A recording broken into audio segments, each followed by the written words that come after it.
In most ways, the state of Arizona operates its government like the U.S. national government. Both have three branches: the legislative branch, the executive branch, and the judicial branch.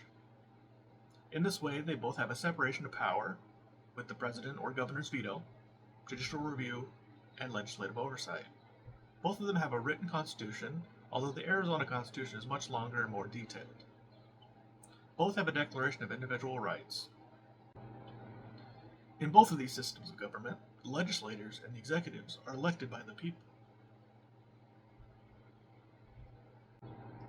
The scope of power between state governments and the federal government is very different, of course. In Arizona government, there are mechanisms in place that make it more of a direct democracy than the U.S. government. In Arizona, voters can initiate a recall election to remove an elected official at any point in their term. Justices must face retention elections to keep their appointed positions. What this video is going to cover is how citizens in Arizona can directly influence written law through the system of initiatives and referendums. What are initiatives and referendums? Initiatives are how citizens in Arizona propose laws and amendments. They are placed on the ballot for voters to decide if they will become laws.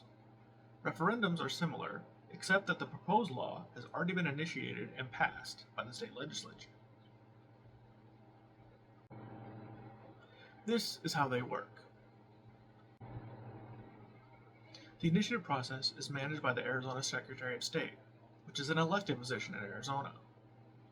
The process is defined in Arizona Constitution, Article 4, Part 1. First, a sponsor writes out the proposed law or amendment. Any citizen can do this, but the proposals are usually sponsored by organizations who hire attorneys to write them. This can help avoid future legal challenges. The sponsors then need to collect a certain number of valid signatures from Arizona voters. That number is calculated as a percentage of the voters in the last gubernatorial election. 10% for states, and 15% for constitutional initiatives.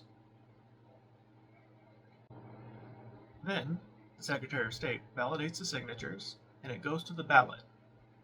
The state legislature is not involved.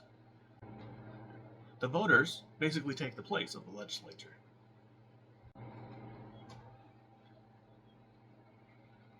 With referendums, the voters take the place of the governor. When a new bill is passed and the governor signs it into law, the voters still have a period of time to stop it before the law takes effect. To do this, 5% of all registered voters must sign a petition. They have 90 days to do this. When the signatures are validated, the law is put on hold until the next general election. At that time, the voters will decide if it should stand or be repealed. It is basically a voter veto. So initiatives are started by citizens to propose and approve new law. Referendums are for laws that have already been passed and citizens would like them repealed. You might be asking yourself, can a referendum repeal a law that was passed by voter initiative? If you think they cannot, then you would be correct. According to Article 4, Part 1, Section 1, Sub 6 of the Arizona Constitution, initiative laws are protected from ordinary repeal or change. They can only be repealed with a new initiative. There is both an upside and a downside to this direct democracy approach. The upside being that the voters have a direct voice in which laws are passed, and they can act as a check to the power of the legislature.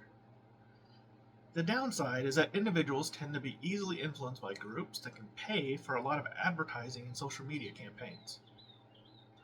Also, there are some bills that are excessively complex for the regular voter to understand. These misunderstandings have the potential to delay important state projects that would actually benefit the voters. The Arizona Constitution, Article 4, Part 1, Section 1, states that the people reserve the power to propose laws and amendments to the Constitution and to enact or reject such laws and amendments at the polls. So despite the risk, these powers of direct democracy are purposely written in the Arizona Constitution.